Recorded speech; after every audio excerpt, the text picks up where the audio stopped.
En nuestra unidad 3 vamos a trabajar el tema de herramientas para la toma de decisiones a partir de la información financiera. Una de esas herramientas es el punto de equilibrio, al que haremos referencia en el día de hoy. El punto de equilibrio básicamente es una herramienta que se utiliza para poder determinar a partir de qué momento la empresa o el negocio puede estar empezando a generar utilidades y en qué momento se torna peligroso para empezar a generarnos pérdidas ya dentro de nuestro estado de resultados. Para ello entonces es necesario que partamos de tres conceptos y de una comparación entre las formas de utilizar la información financiera.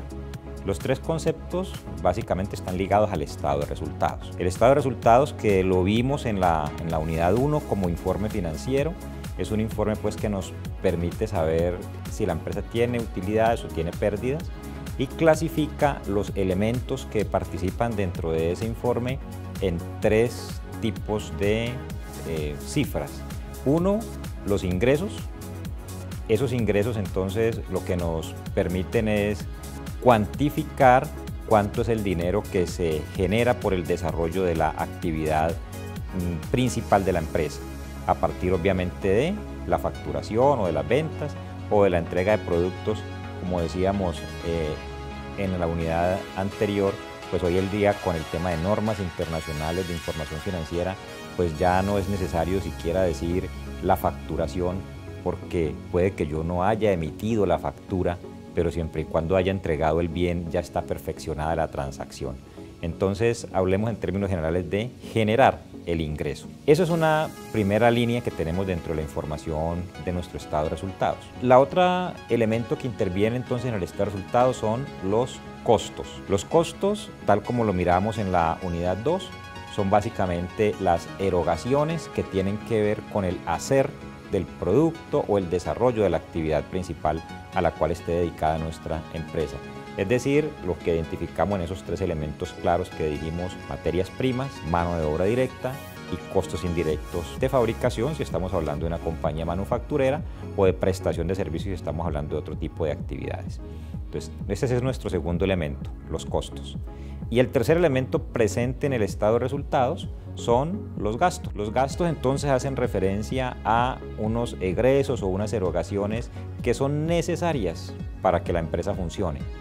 Estamos hablando entonces de el tema de la parte administrativa, gastos de administración que tienen que ver con salarios, mantenimientos, arrendamientos, pero ligados exclusivamente a los aspectos administrativos de la organización, es decir, la gerencia, el manejo de la contabilidad, el manejo de las cuentas, los edificios que se utilizan dentro de esas oficinas, etc.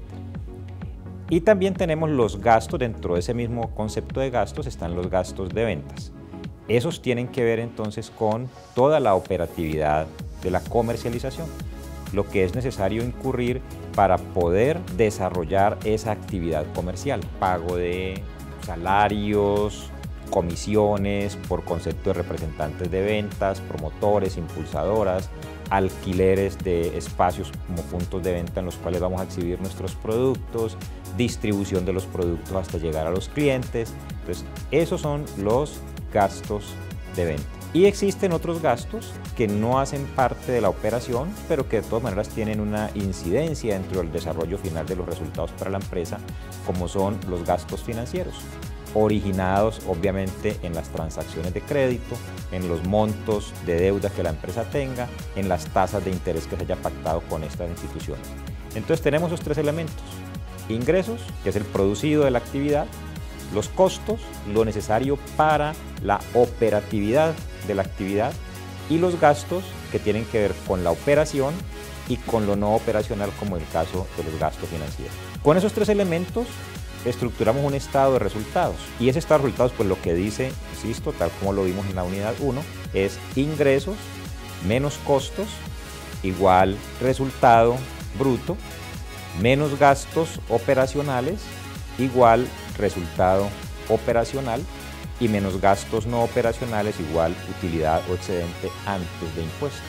Entonces, con esos elementos ingresos, costos y gastos, estructuramos nuestro estado de resultados. Ahora bien, cuando hablamos del tema del punto de equilibrio o de utilizar esta misma información para la toma de decisiones, buscamos entonces la redistribución, la reacomodación de esas cifras de una manera que nos permitan más ágilmente visualizar qué puede llegar a pasar con el negocio.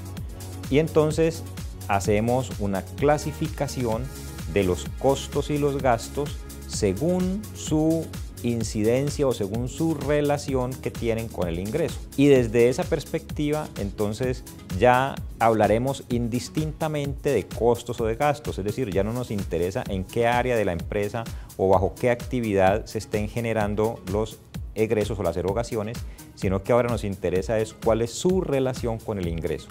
Y desde esa perspectiva planteamos entonces que esos costos y gastos se van a clasificar en tres tipos. Uno, los variables, que son aquellos que tienen relación o dependencia directa con la generación del ingreso o el desarrollo de la actividad. Estamos hablando entonces de elementos como por ejemplo los materiales. Si yo elaboro una unidad de producción, pues tengo que consumir unos materiales, pero si no produzco nada, pues no hay consumo de materiales. Igual, por ejemplo, una comisión que le pague al vendedor.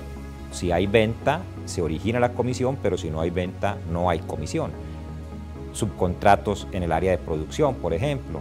Si yo tengo producción que desarrollar, entonces estaré incurriendo en ese subcontrato para enviar a la calle esa actividad, pero si no tengo producción, pues simplemente ese gasto o ese costo no se va a generar.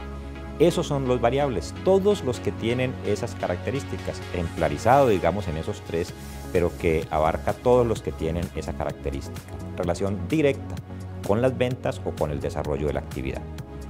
Y por otro lado, tenemos los denominados costos y gastos fijos. Esos costos y gastos fijos hace referencia entonces a lo que es estructural, a una serie de costos y gastos que van a estar casi inamovibles o que su variación o su movimiento no va a depender de los volúmenes de operación. Ejemplos de estos entonces podríamos decir el arrendamiento. Si yo tengo alquilada una bodega, pues entonces pagaré el contrato de arrendamiento que vale 5 millones de pesos mensuales, igual si hago 10.000 unidades o si hago 4.000 o si hago 3.000, porque lo que yo tengo es un contrato para ese alquiler de esa bodega. De esa manera entonces tenemos que ese es un costo fijo, no va a depender de qué tanto produzca, de qué tanto venda.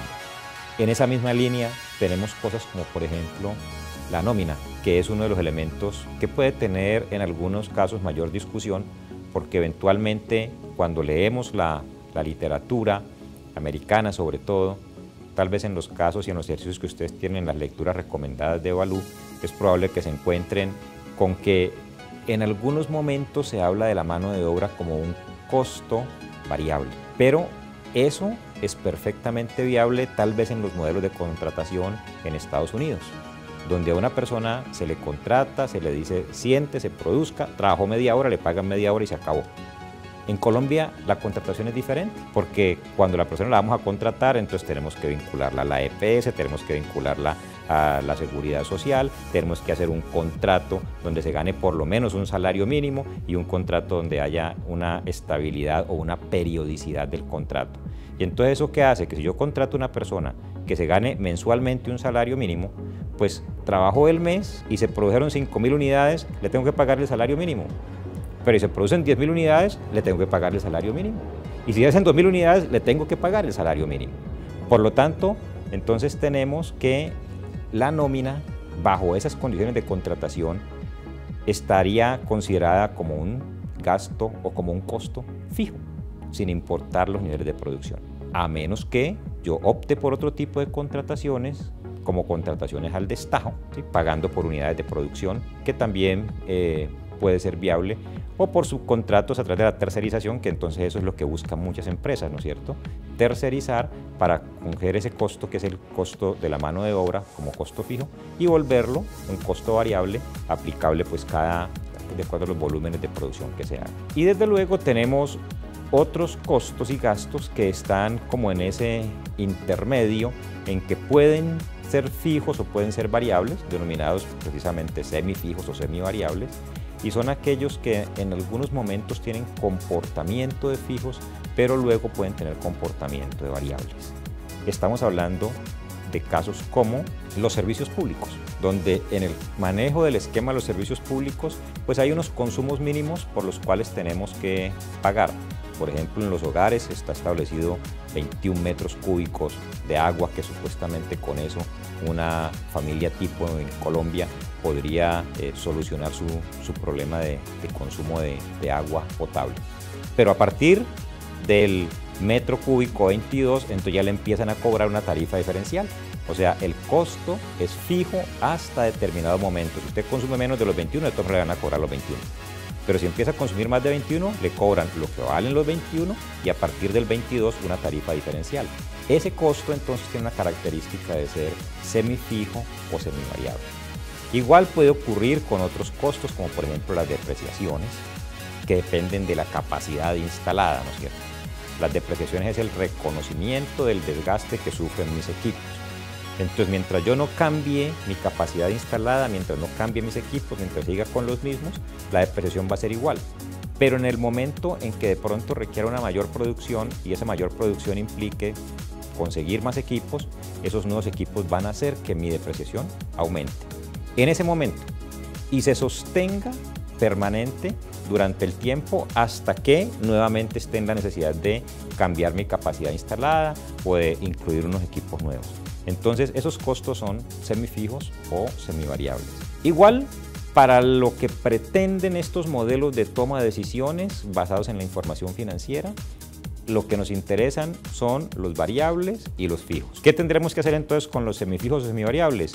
Tomar una decisión de en dónde ubicarlos. Y los ubicaremos, si podemos separar claramente el componente variable del componente fijo, pues entonces llevaremos cada uno a donde corresponda. Pero si no hay una forma muy clara de identificar cuál es esa concepción de variabilidad, entonces lo que tendremos que hacer es tomar una decisión de decidir dónde los vamos a dejar, si en los fijos o en los variables. Porque finalmente para nuestro modelo lo que requerimos es ese esquema de fijos y variables. En la presentación que ustedes tienen entonces pueden observar la comparación de los dos modelos, de cómo presento mi estado de resultados bajo la estructura del costeo tradicional o costeo total, que es el que aparece, entre otras cosas, en los estados financieros, tal como los hemos venido manejando en Colombia, a partir de la información de los decretos que manejan la contabilidad generalmente aceptada, los principios de contabilidad generalmente aceptados, decreto 2649 del año 93, donde se indica que ese estado de resultados lo que nos debe mostrar es ingresos menos costos para llegar a un concepto de utilidad o resultado bruto, y luego menos gastos operacionales para llegar a la utilidad o resultado operacional, y después menos los otros gastos que no son operacionales para llegar al resultado ante impuestos. Ese esquema es el que vamos a cambiar,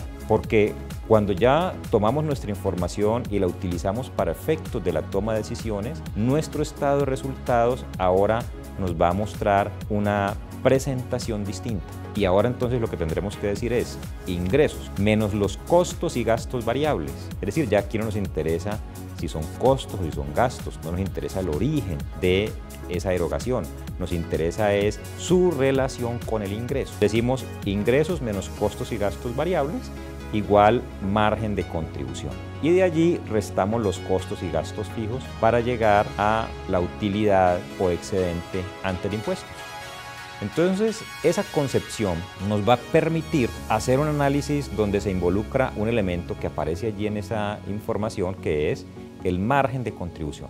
Ese margen de contribución significa pues la contribución o el aporte que cada producto o un grupo de ellos hace para ayudar a cubrir los costos y gastos fijos de la organización. Y el ejemplo, digamos, más claro, más entendible, que a todos nos cabe, es la organización de la familia, ¿no es cierto? En las familias hay gastos, hay ingresos y todas esas cosas. Entonces, cada persona dentro de la familia tiene sus propios ingresos originados en su trabajo, pero también tiene sus propios costos y gastos ligados a ese trabajo, que se originan justamente por el trabajo, que si no tuviese ese trabajo no tendría esos costos y gastos. Estamos hablando de los variables.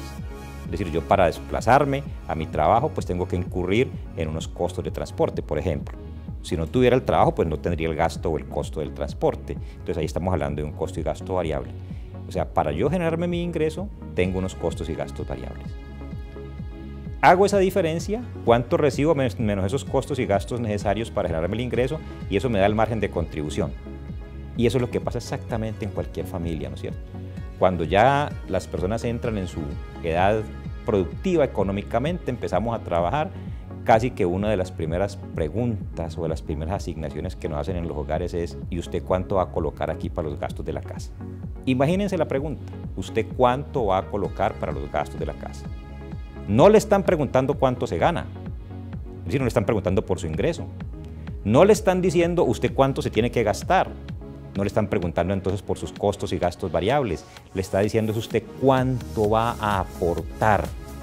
O sea, cuál es su margen de contribución, con cuánto usted va a contribuir. ¿Y contribuir para qué? Pues cuánto va usted a colocar, porque es que aquí hay que pagar servicios públicos, hay que pagar el arrendamiento del apartamento, hay que pagar el mantenimiento, hay que pagar los gastos de la comida, o sea, los costos y gastos fijos. ¿Y entonces qué hacemos? Entre lo que coloca el uno, lo que aporta el uno, lo que aporta el otro, lo que aporta el otro, sumamos todos los aportes o todas las contribuciones y con eso buscamos cubrir todos los costos y gastos fijos para generarnos probablemente alguna utilidad. Que si estamos hablando pues del hogar, ese poquito de utilidad podría ser entonces ya para el disfrute, para los viajes y para otro tipo de cosas, o para invertir en una casa propia, para yo no tener que seguir pagando arrendamiento o cualquier cosa de eso. Pero es exactamente el mismo concepto. Eso es el margen de contribución. Es con cuánto contribuyo, con cuánto aporta cada producto, cada línea. ¿Para qué? Para que la suma que hacemos entre el aporte de todos nos ayude a cubrir todos los costos y gastos fijos de la compañía. En su presentación pues ustedes tienen una gráfica en la cual está demostrado de manera lineal, esbozando pues esos comportamientos de ingresos y de costos y gastos a través de un plano cartesiano, donde tenemos el nivel en pesos sobre el eje de las Y sobre el eje de las X los volúmenes de operaciones, y allí está graficado cómo es el comportamiento de esas líneas, tanto de los ingresos como de los costos y gastos fijos y los costos y gastos variables. Y luego calculamos una línea de costos y gastos totales, que sería la sumatoria de los fijos más los variables, y el punto de equilibrio en esa estructura gráfica, que seguramente la veremos ahora en otra ilustración, pues nos va a permitir determinar el punto donde se cortan o donde son iguales los ingresos y los costos y gastos totales. Ese punto es el que se consideraría entonces como el punto de equilibrio, y en ese plano cartesiano ese punto de equilibrio obedece a un determinado nivel de pesos y a un determinado volumen de operaciones. Por lo tanto, podríamos decir el punto de equilibrio en pesos o el punto de equilibrio en unidades. Y allí nos divide entonces nuestro gráfico en dos áreas a partir del punto de equilibrio en adelante, que sería la zona de utilidades, donde en la gráfica pues se puede apreciar exactamente qué es lo que ocurre allí. Los ingresos están por encima de los costos y gastos totales, y por lo tanto si lo que yo percibo, si lo que yo recibo supera todo lo que tengo que pagar, pues entonces estoy generándome una utilidad o una ganancia. Y del punto de equilibrio hacia atrás estaríamos observando exactamente lo contrario. La línea que representa los costos y gastos totales supera la de los ingresos, es decir, me gasto más de lo que recibo y por lo tanto estaré ubicado en una zona de pérdidas, y allí tendré que empezar entonces a tomar mis decisiones en las empresas. Esta herramienta entonces, punto de equilibrio, nos sirve para eso, para establecer cuál es ese momento en el cual la empresa no gana ni pierde y a partir del cual empezamos a generar unas utilidades. Las formas de cálculo pues obedecen a la misma dinámica de la que estamos hablando, y es que yo debo cubrir toda mi estructura de costos y gastos fijos a partir de lo que me genera cada unidad que vendo, el margen de contribución de cada unidad. Entonces, si yo quiero saber cuánto es mi punto de equilibrio en unidades, pues tendré que tomar todo el total de costos y gastos fijos que debo cubrir y dividirlo entre la contribución que me genera cada unidad. Eso me daría entonces un resultado que es cuántas unidades debo vender para poder cubrir o para poder tener los recursos, generar los recursos suficientes para cubrir los costos y gastos fijos. Y lo puedo hacer también directamente en pesos. Ya en pesos entonces tendríamos que hablar de los costos y gastos fijos dividido ya no sobre el margen de contribución unitario, sino sobre la tasa de contribución.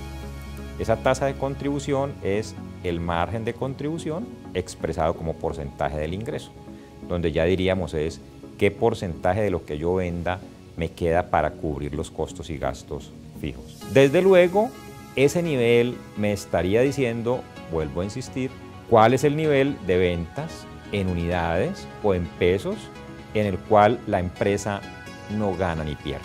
Pero eso nos lleva, digamos, a una de las grandes disyuntivas desde el punto de vista empresarial. Ese informe me indica no ganar ni perder. ¿Y qué le interesa a un empresario? ¿No ganar ni perder? Pues no. A un empresario le interesa ganar. Y le interesa ganar tampoco cualquier cifra. Le interesa ganar una cifra que le permita, primero, cubrir las deudas y segundo, generarse una utilidad para sí mismo. Porque al fin y al cabo para eso tiene su empresa o su negocio. No es para no perder ni ganar, es para ganar. Y para ganar lo que él estima que es su potencialidad o su necesidad. Pero por otro lado, pagar las deudas.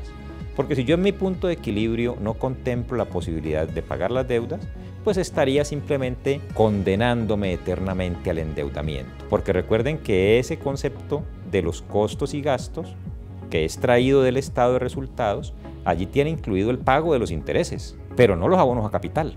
Entonces yo no considero cuánto tengo que vender para poder pagar el capital de las obligaciones adeudadas, pues entonces vuelvo a insistir, me estoy condenando eternamente a la deuda. Eso podría ser interesante para el sector financiero, ¿no es cierto? Porque supuestamente eso es lo que el sector financiero o el sistema financiero buscaría, que permanezcamos endeudados permanentemente para que el sector se alimente de los intereses que nosotros pagamos. Pero teóricamente, desde el punto de vista empresarial, lo que nosotros debemos de buscar es de liberar la empresa de la deuda y además generar lo que los empresarios quieren ganarse. Por lo tanto, eso nos lleva a una modificación de ese punto de equilibrio que acabamos de mencionar, que sería un punto de equilibrio económico o una mirada del punto de equilibrio desde el estado de resultados, porque es allí donde estamos viendo que en el estado de resultados ni se gana ni se pierde, a una mirada del punto de equilibrio desde lo financiero, o sea, desde la caja, desde la tesorería, desde el bolsillo del empresario. Entonces ahí sí tendríamos que preguntarnos no cuánto se tiene que vender para no perder ni ganar, sino cuánto se tiene que vender para ganar lo suficiente para pagar la deuda, es decir, cubrir todos los costos y gastos, tanto fijos como variables, generar con qué pagar la deuda, los abonos al capital y generar la plata que los socios quieren percibir como retribución a su riesgo que están corriendo en su inversión empresarial. Pero bien, ¿eso qué nos va a modificar de nuestra ecuación? Nos va a modificar el numerador solamente, ¿no es cierto? Ya no tendremos que lo que hay que cubrir son los costos y gastos fijos, sino que hay que cubrir los costos y gastos fijos más los abonos a la deuda, más la utilidad que los socios quieren. Y desde luego descontaríamos algo que es técnico, y es que en los costos y gastos fijos hemos incluido las depreciaciones, que son unos costos y gastos que no implican desembolso real de dinero en el periodo. Entonces, excluiríamos eso para indicar que eso no nos va a afectar la tesorería. ¿Pero con qué debo cubrirlo? Pues con lo mismo que decíamos antes, con el margen de contribución, con lo que me genere cada unidad vendida. Si yo vendo una unidad en 10.000 pesos y los costos y gastos variables de ella son 8.000, pues me quedan 2.000 pesos. Con esos mismos 2.000 pesos con los que decía cubrir antes los costos y gastos fijos, pues ahora tengo que cubrir los costos y gastos fijos, más lo que tengo que pagar de la deuda, más la utilidad que los socios quieren, porque no tengo otra forma de generar resultados o ingresos para mi compañía. Entonces eso quiere decir que ahora nuestro punto de equilibrio es mucho más alto.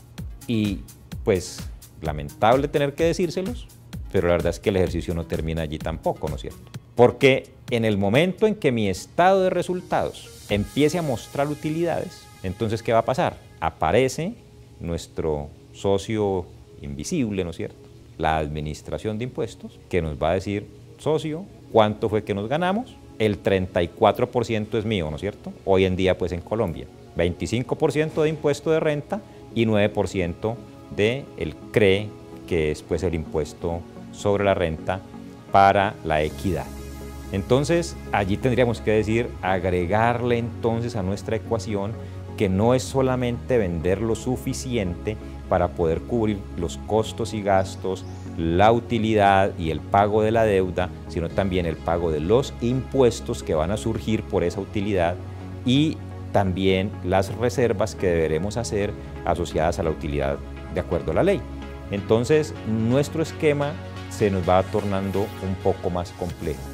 Esa es una de las dinámicas que en la toma de decisiones en las empresas resulta a veces ser incomprendida por nuestros empresarios y a veces incluso pues mal explicada por nuestros asesores, porque simplemente nos quedamos en el primer elemento del punto de equilibrio y le decimos al empresario, mire, allí está, venda tanto y con eso usted no gana ni pierde. Y el empresario hace un gran esfuerzo, vende un poquito más, efectivamente su estado de resultados le va a mostrar unas utilidades, pero en la tesorería la plata no le va a alcanzar y entonces va a seguir en las mismas. Para poder pagarle al proveedor tuvo que ir al banco a que le prestaran plata. Para poder cubrir la cuota al banco tuvo que dejar de pagar el IVA. Si pagó el IVA, entonces no le pudo pagar la nómina a tiempo. Para cumplir con los compromisos de los trabajadores, entonces dejó de pagar los arrendamientos y etcétera, etcétera, porque se vuelve una bola de nieve en la cual los recursos generados por los ingresos no son suficientes para sostener la tesorería de la empresa. Son suficientes desde el punto de vista contable para cubrir los costos y los gastos y decir no gano ni pierdo, pero es que los ritmos del comportamiento de la tesorería son diferentes y las necesidades son otras. Entonces eso nos lleva a reevaluar el punto de equilibrio. Eso lo vamos a ver entonces ya desde el punto de vista numérico en un ejercicio ayudados por Excel para que podamos comprender mejor la situación y podamos interactuar con las cifras. Entonces a continuación revisaremos ese punto. Vamos entonces a ilustrar este tema del cálculo del punto de equilibrio con el siguiente ejercicio. Supondremos una empresa manufacturera que en este momento tiene unas ventas de 25.000 unidades.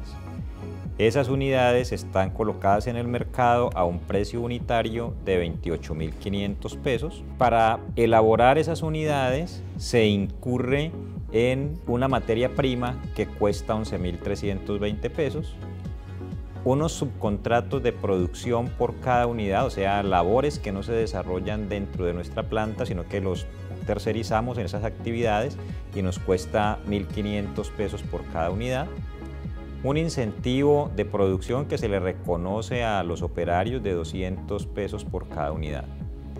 Con respecto a la parte de mercadeo, tenemos unas comisiones del 3% por cada venta que se haga sobre obviamente el precio. Es decir, que estos componentes son los que nos estarían demarcando el concepto de los costos y gastos variables asociados directamente a la producción o a las ventas. Adicional, pues tenemos lo de ley, un impuesto de renta del 34%, les decía, hoy en Colombia es 25% correspondiente al impuesto sobre la renta y 9% a la contribución para la equidad o CRE. Igualmente estamos sujetos a una reserva legal del 10% de la utilidad, obviamente en el caso de que se generen utilidades. Esa es la estructura de costos y gastos variables. Y por otro lado tenemos la información de los costos y gastos fijos en los cuales está incurriendo la empresa en el momento. Y estos son una mano de obra del periodo por contrato, como mencionábamos ahora, esto es una nómina de personas que están contratadas con contratos pues, que pueden ser a 1 año, a 6 meses, o sea, están ya fijos durante el periodo. Esa nómina alcanza 40.500.000. Unos costos indirectos del periodo, ya habíamos mencionado que los conceptos de costos indirectos trabajados en la unidad 2, dijimos allí está mano de obra indirecta, o sea, personal de supervisión, de apoyo, de bodegas para poder surtir la producción, pero además de eso están incluidas los conceptos de mantenimientos, consumos de servicios públicos, seguros de los equipos, etcétera, pero referidos a la planta de producción únicamente. Encontramos unos gastos de administración del periodo, 89.450.000. Esos gastos de administración entonces corresponden a salarios de personal administrativo, gerentes, secretarias, contadores, asistentes, auxiliares, más mantenimiento de los equipos que se utilizan en esa misma área administrativa, más papelería, etc. Están los gastos de ventas sin incluir las comisiones, puesto que ya las comisiones las incluimos en el 3% en los costos y gastos variables. Entonces, sin incluir las comisiones, unos gastos de venta, es decir, salarios de personal de dirección comercial, de promotores, impulsadores que se pagan con salarios básicos, de los fletes, de los transportes en los que se incurre desde el punto de vista comercial. Unos gastos financieros también del periodo de 39.560.000 pesos, que corresponde entonces a los intereses que se han pactado sobre las diferentes deudas financieras que tiene la compañía.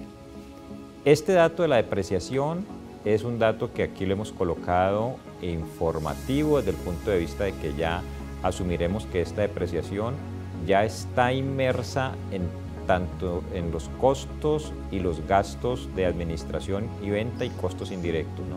Porque esta depreciación corresponde a los equipos que están acá ya y está contabilizada como costo indirecto, corresponde a los gastos que ya están las máquinas, los equipos, los muebles en seres que se utilizan en la parte administrativa, a los muebles, equipos que se utilizan en los puntos de venta, o sea, ya este valor está inmerso.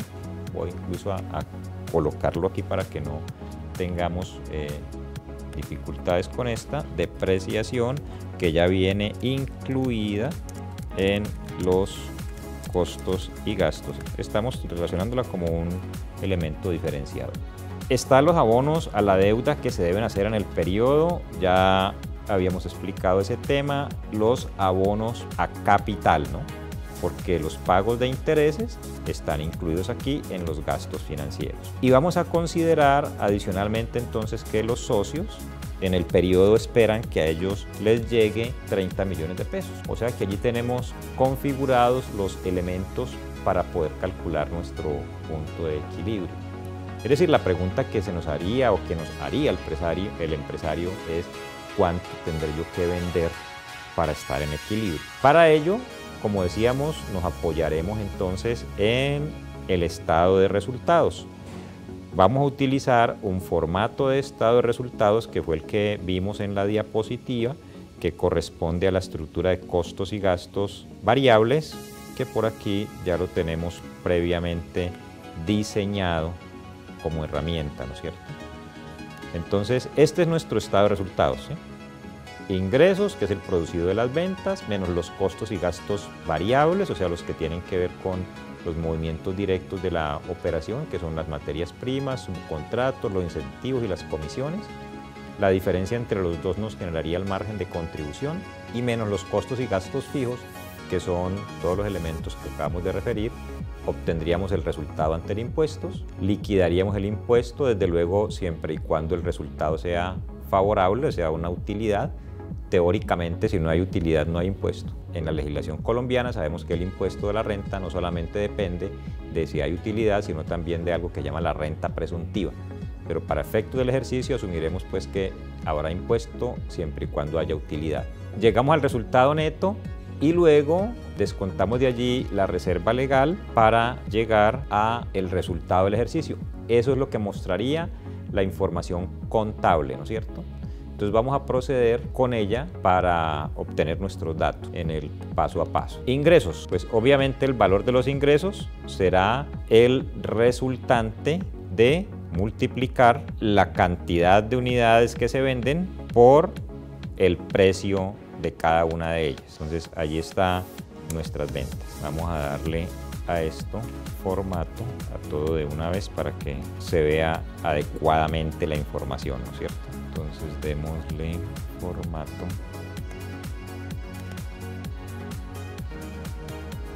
numérico, con separador de miles y dejémoslo sin decimales.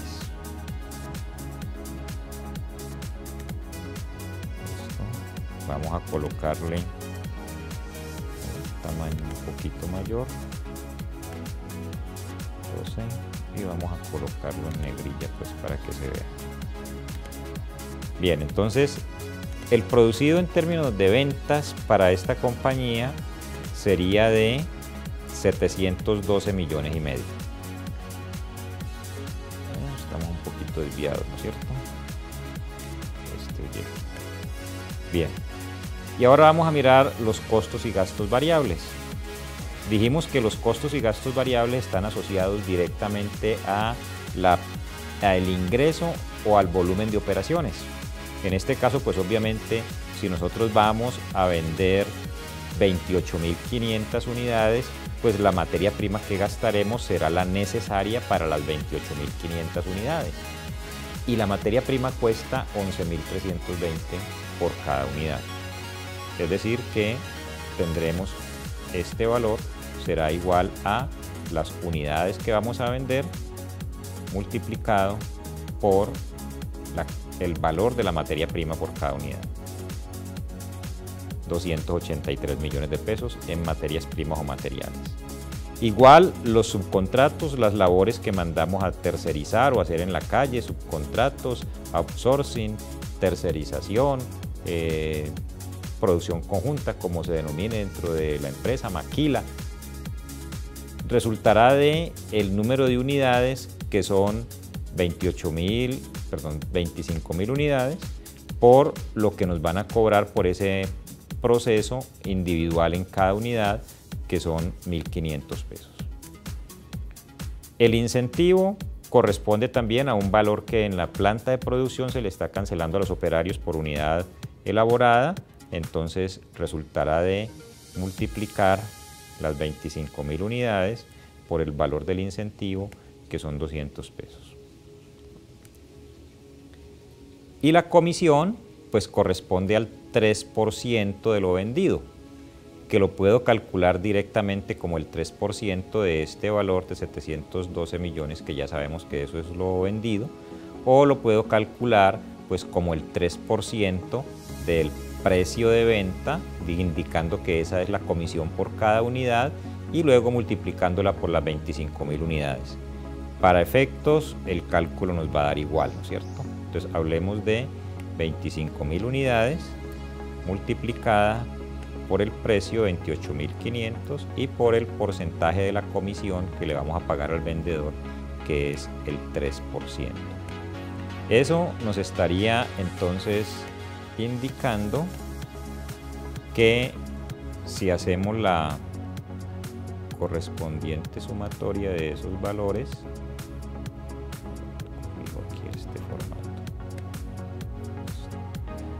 hacemos la sumatoria de estos valores, que son los costos y gastos variables, entonces diríamos que esto va a ser igual a la suma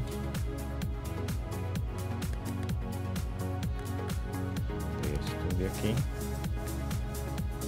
y como lo que necesitamos es que nos quede restando, entonces vamos a anteponerle el signo negativo. Listo, entonces son 346 millones. Por lo tanto, el margen de contribución, recordemos el concepto del margen de contribución, con cuánto contribuyen estas 25.000 unidades que se venden. Las unidades se venden en 712 millones y medio, se gastan en ellas mismas 346 millones, entonces la diferencia es con lo que van a contribuirnos, con lo que nos van a ayudar para el cubrimiento de los costos y gastos fijos.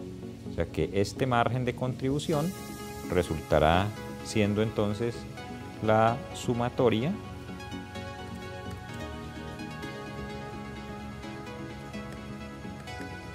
de estos dos elementos.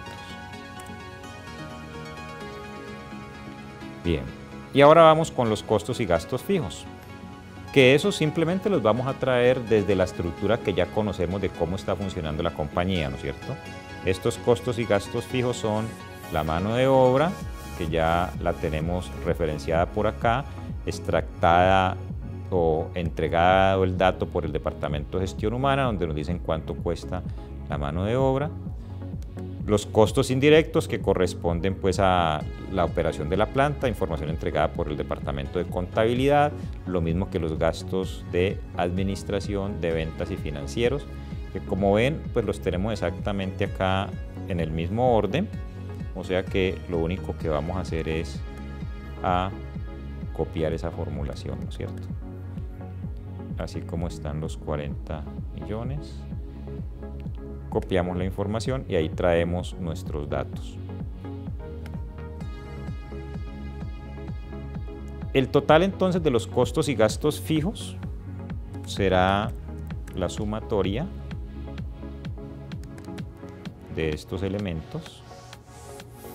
E igual que hicimos ahora con los variables, pues lo que necesitamos es restarlos, así que los vamos a colocar negativos, le antepondremos el signo menos.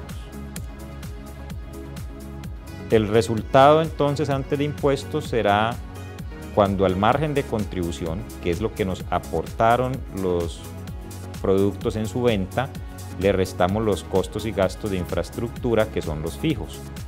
Esto quiere decir entonces que aquí obtendríamos la suma de estos dos valores. En el caso diríamos entonces que estamos obteniendo un resultado negativo, es decir, una pérdida, 37.385.000 pesos. Y vamos de todas maneras a concluir el esquema de nuestro estado de resultados, ¿no es cierto? Vamos a tener que liquidar un impuesto, pero ya dijimos, el impuesto operará si este resultado es positivo, o sea, si hay utilidad. Si no hay utilidad, pues no liquidaremos el impuesto, pero lo dejaremos de una vez formulado de esa manera, ¿no es cierto? Entonces, para hacer esa formulación utilizamos en Excel la función si. Entonces diremos que esto va a ser si este valor que tenemos aquí, que es el resultado neto, es utilidad, o sea, es mayor que cero, ¿no es cierto? Es positivo. Y en la medida en que ese valor sea positivo, entonces lo que haremos será tomar ese valor y multiplicarlo por la tasa de impuestos, que la tenemos ubicada por acá arriba. De lo contrario, o sea, en el caso de que no sea positivo, sino que sea negativo, le vamos a decir que coloque 0, o sea, no le vamos a colocar ningún valor. Y le vamos a anteponer igual el signo menos, porque se supone que ese resultado que tenemos allí, ese impuesto, dentro de la función, dentro de la estructura del informe, está restando, ¿no es cierto? Entonces aquí le ponemos el signo menos, cosa que cuando lo liquide lo colocará negativo. Allí obviamente no nos liquida nada, porque le dijimos es que liquidara el impuesto si esto era positivo, o sea, si había utilidad. Aquí es negativo, entonces obviamente no lo va a calcular. Resultado neto será la suma de los dos.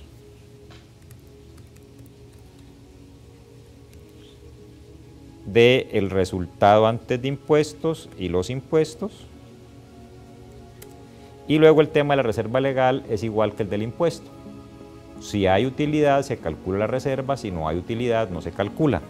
Entonces igual le diremos que aquí lo que vamos a hacer es una prueba lógica, donde le decimos que si este valor, que es el resultado neto, es positivo, o sea, es utilidad, es mayor que 0, entonces multiplique ese valor por la tasa de reserva que ya está indicada aquí arriba, y de lo contrario no haga nada, o sea, escriba 0 si es que es negativo. Igual, como necesitamos que reste, le antepondremos el signo menos y nos queda listo. Obviamente aquí está negativo, entonces no hay liquidación de reserva. Y el resultado del ejercicio entonces será la suma de estos dos valores, ¿no es cierto? El resultado neto menos la reserva. Entonces allí hemos construido un estado de resultados. Interesante pues cuando uno maneja Excel, y yo creo que eso ustedes lo deben conocer, pues que aquí hemos hecho un estado de resultados donde si ustedes observan en la estructura misma del estado de resultados, no estamos en ninguna celda de estas ingresando un dato suelto, en ninguna parte hay datos sueltos. Todos los datos vienen de cálculos generados por unas celdas que están fuera.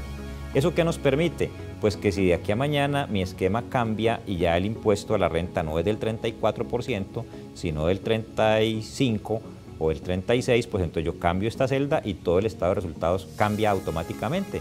No tengo que ir a modificar ninguna fórmula, sino que todo lo tengo con variables por fuera, ¿no es cierto? Y eso también nos va a permitir utilizar otras herramientas de Excel, como lo vamos a ver ahora. Entonces, miren, mientras nuestra empresa esté vendiendo 25.000 unidades, esta es la situación, está perdiendo plata. ¿Qué dijimos que era el punto de equilibrio?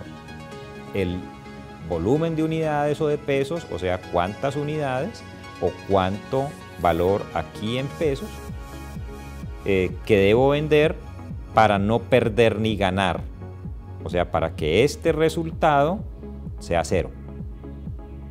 Y eso lo podemos hacer a través de Excel de una manera muy sencilla, o lo podemos hacer sin utilizar Excel. Entonces, primero sin utilizar Excel para que luego lo corroboremos, ¿no es cierto? Es decir, sin utilizar la herramienta. En la diapositiva que vimos hace un rato, que explicamos hace un rato, pero que ustedes las tienen a su disposición, en esta diapositiva dijimos aquí, miren, que el punto de equilibrio es calculado en unidades, costos y gastos fijos sobre el margen de contribución que genera cada unidad. Entonces vamos a hacerlo de esa manera. Costos y gastos fijos, que ya lo tenemos aquí, ¿cierto? Costos y gastos fijos son 403 millones. Y el margen que me genera cada unidad, ¿de dónde lo vamos a sacar? Entonces cada unidad la vendemos en 28.500 pesos, pero se gasta en ella misma 11.320 de materiales, 1.500 de subcontratos, 200 de incentivo y el 3% de la comisión, que es el que nos faltaría, digamos, volver pesos, ¿no es cierto? Entonces, digamos que hay ese tema del costo y gasto variable o del margen de contribución, que vamos a colocarlo por aquí, pongámosle margen unitario. Y ese margen unitario entonces va a ser igual a el precio de venta menos los costos y gastos variables de cada unidad, o sea, menos los costos y gastos variables, que son las materias primas, menos el incentivo, menos el subcontrato y menos la comisión. ¿Cuánto es la comisión? El precio de venta multiplicado por el porcentaje de comisión. Es decir que en total cada producto A, que es lo que estamos referenciando en esta empresa, cada producto se vende en 28.500 pesos, pero se gasta en él mismo 14.625. En conclusión, entonces, si hacemos esa diferencia, vamos a encontrar con que el margen de contribución por cada unidad, insisto, cada unidad se vende en 28.500 pesos y se gasta en ella misma 14.625, es decir, que aporta o genera un margen de 13.875 pesos. Lo que dice el concepto del punto de equilibrio, esto es el precio de venta y estos son costos y gastos variables por unidad. Y este entonces es el margen de contribución unitario.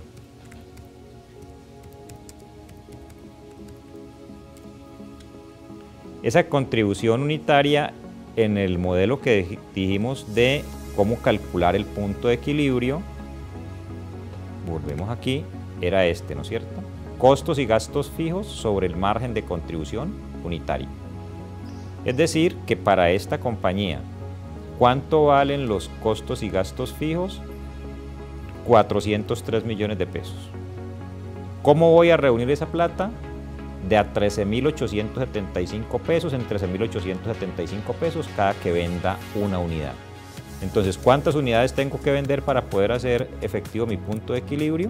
Pues simplemente lo que vamos a decir es, coja el total de los costos y gastos fijos, aquí está con un signo negativo, por lo tanto voy a colocarle negativo para que me lo coja contrario, los costos y gastos fijos, y divídalos sobre cuánto le reporta cada unidad. Hablaríamos entonces de unas unidades correspondientes a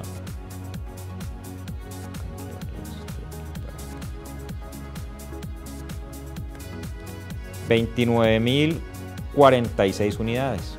Entonces miren, ¿por qué nuestro empresario está perdiendo plata? Pues porque está vendiendo 25.000 unidades, ¿no es cierto? ¿Cuánto debería vender para no perder ni ganar? 29.046 unidades. Ahora, esto es calculándolo, digamos, a pie, ¿sí? Utilizando la fórmula que tenemos allá en el punto de equilibrio. Pero ahora vamos a ver cómo Excel, como ayuda, como herramienta, nos permite hacer eso sin necesidad de tener que hacer este cálculo. Para eso, ¿qué necesitamos? Lo que les dije ahora, tener esto adecuadamente formulado y utilizar una de las ayudas de Excel. Voy aquí a desplegar la barra para que podamos ver esa información. Entonces, ¿dónde está esa información que nos ofrece Excel?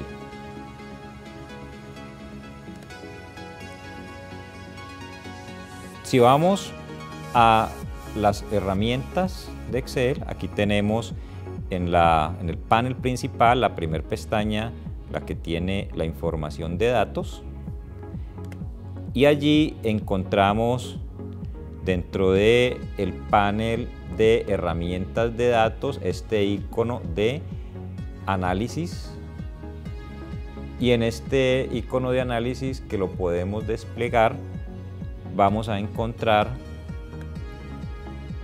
este elemento que se llama buscar objetivo.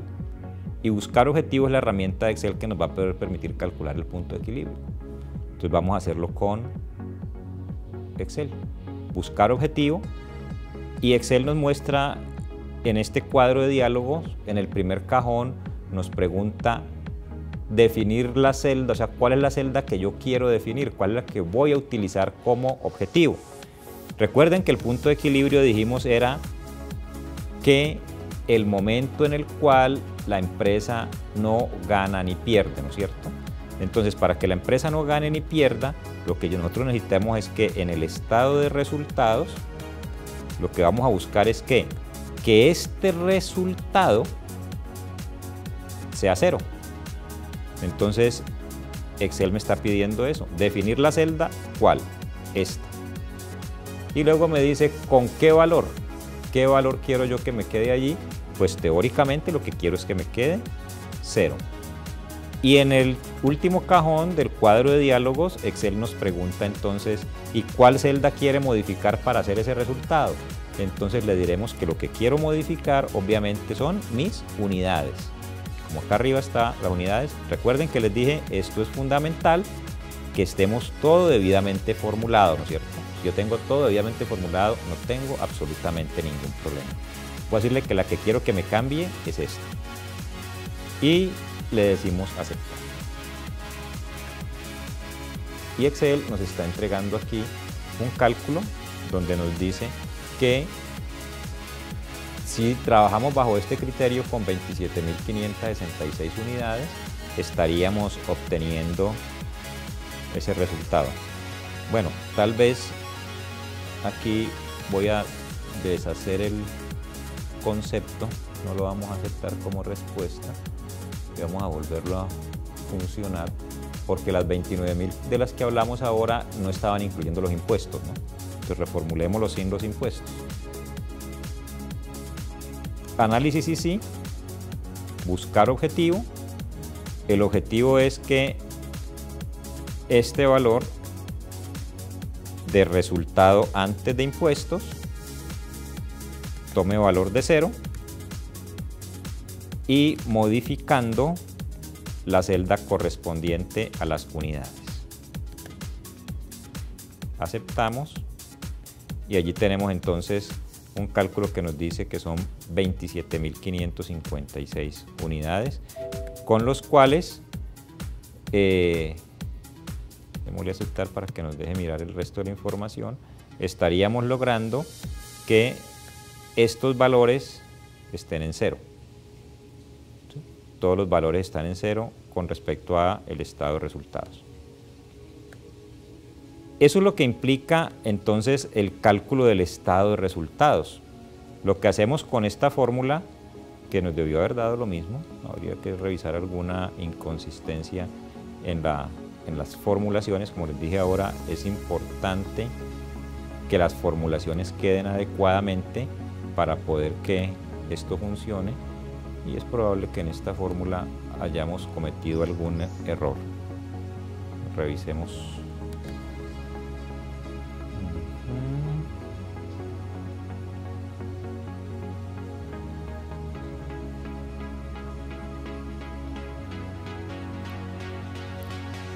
Y con eso entonces está distorsionado el valor de las ventas.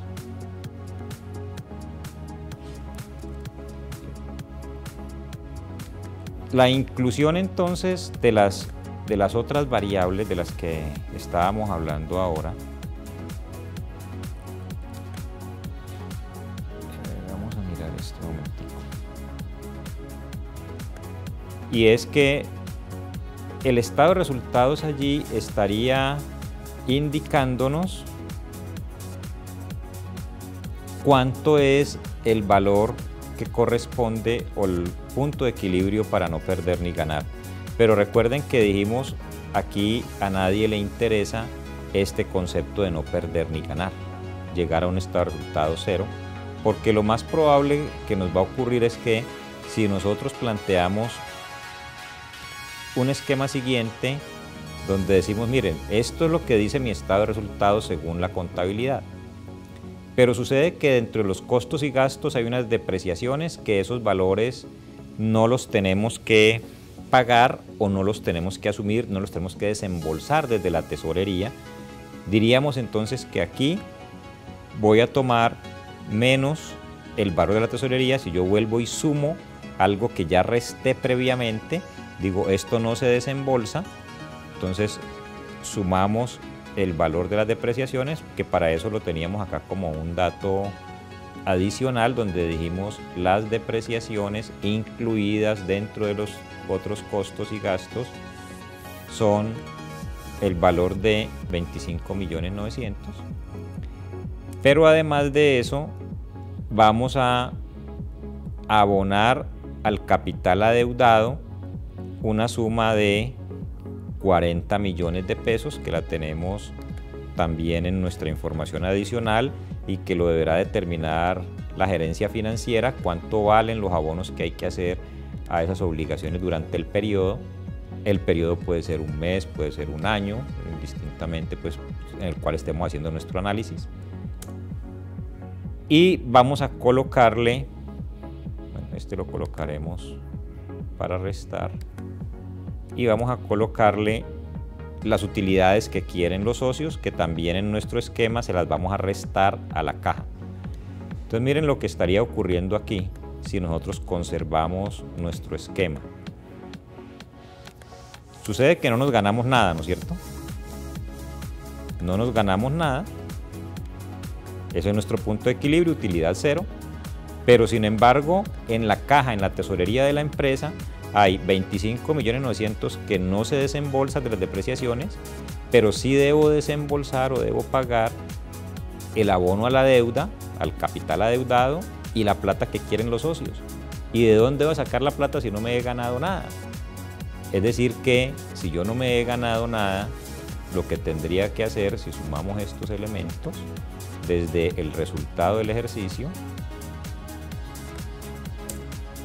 Miren, si esa es mi situación, realmente lo que voy a tener es un estado de resultados que dice que no me gané nada y yo me quedo tranquilo porque estoy en punto de equilibrio.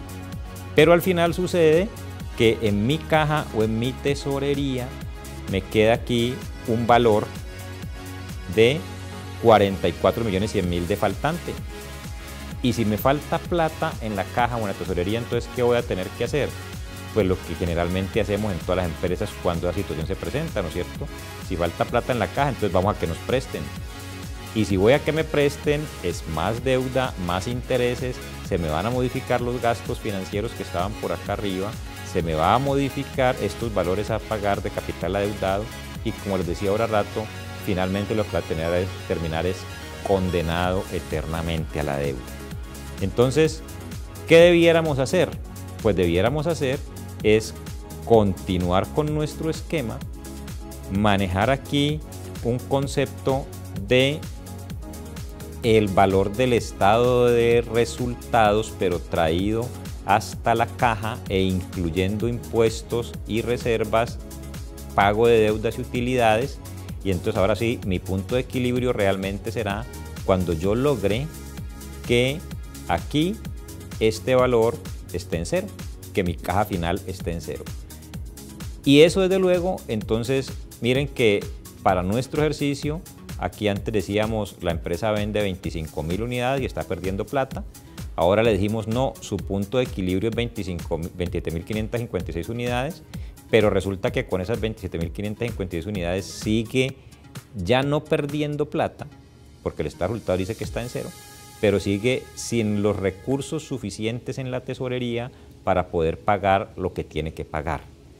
Por lo tanto, vamos entonces a reformular nuestro punto de equilibrio, llegando ahora a que el que tiene que darnos cero es este saldo final de la tesorería. Lo hacemos con el mismo procedimiento.